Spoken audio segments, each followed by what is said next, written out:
Bonjour les amis, el día de hoy nuestro video será sobre el alfabeto en francés. Vamos a aprender desde el nombre de cada letra, así como ejemplos con cada una de ellas. Bien, nous allons commencer.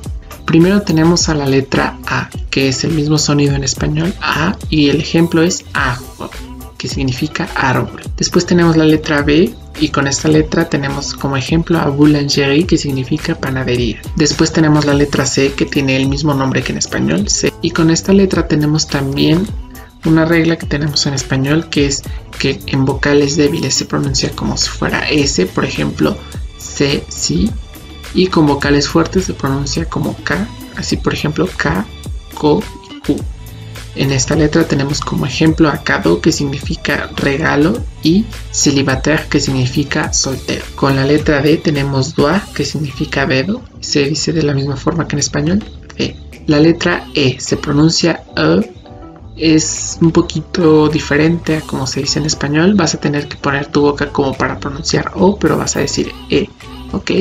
Con la letra siguiente, que es F o F en español, tenemos como ejemplo a la palabra frère, que significa hermano. Con la letra G en español, tenemos como ejemplo a gâteau, que significa postre. Así como Gérard, que es un nombre masculino, y como pueden ver tenemos dos tipos de pronunciación diferente. G como G normal y como si fuera Y, G en la letra H en español tenemos como ejemplo a la palabra huit, que significa 8. Con la I tenemos a la palabra ivoire, que significa marfil. Con la letra J en español tenemos a la palabra jeune, que significa joven. K es el mismo sonido que en español, tenemos a la palabra kilo. L en español tenemos como ejemplo la palabra lait, que significa leche. M en español tenemos como ejemplo a la palabra monsieur, que significa señor, como el nombre del canal, Monsieur Courier. Con la letra N, que se dice en francés en, tenemos a la palabra nous, que significa nosotros, es el pronombre personal nosotros. La letra O, igual que en español, O, tenemos a la palabra obligatoire como ejemplo, que significa obligatorio, obligatoire. P, igual que en español, tenemos al verbo partager, que significa compartir. Con la letra Q tenemos a la palabra quartier, que significa barrio o colonia. R, con la letra R, que es la R en español, tenemos a ratatouille y rey. Con la letra S en español, tenemos a la palabra santé, que significa salud. Con la letra T, igual que en español, T, tenemos como ejemplo la palabra tomber, que significa caer.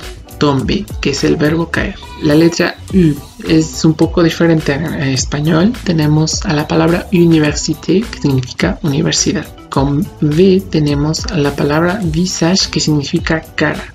Es la V labiodental, V. W es la letra W en español y tenemos a la palabra Waterloo. X, que es la letra X en español, tiene dos formas de pronunciar, como S en el nombre Xavier y como KS en la palabra excessif. La letra Y, que es Y en español, suena como doble L, por ejemplo en la palabra je, que significa ojos. La letra Z, que es la última en el abecedario, tenemos como ejemplo la palabra zone. Y bueno, en francés también existen otras letras y otros grupos de letras que en español no tenemos, pero que sin embargo es importante aprenderlas.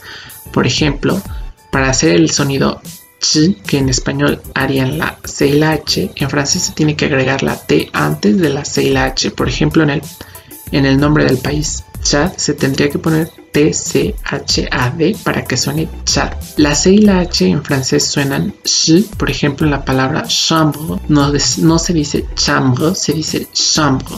Chambre significa recámara o cuarto. Para hacer el sonido de la ñ española se tienen que utilizar la letra G y la N. Por ejemplo, en la palabra español suena exactamente igual que en nuestro idioma, español, pero no se escribe con ñ porque esa letra no existe en francés. Se escribe con G y N para que suene como la ñ española. También tenemos la C cedilla, es una letra que no está en el español, pero que sí existe en portugués y en catalán. Esta letra suena como S, por ejemplo, en la palabra reçu, que significa recibido, François, que es un nombre masculino, y en la expresión ça va, que significa qué tal o cómo vas, ça va suena como S Y también existe la unión de la letra O y la E, para que suenan como en una misma emisión de sonido, por ejemplo en la palabra cœur, que significa corazón, o œuf, huevo. Et voilà, este ha sido todo nuestro video por hoy. A la prochaine.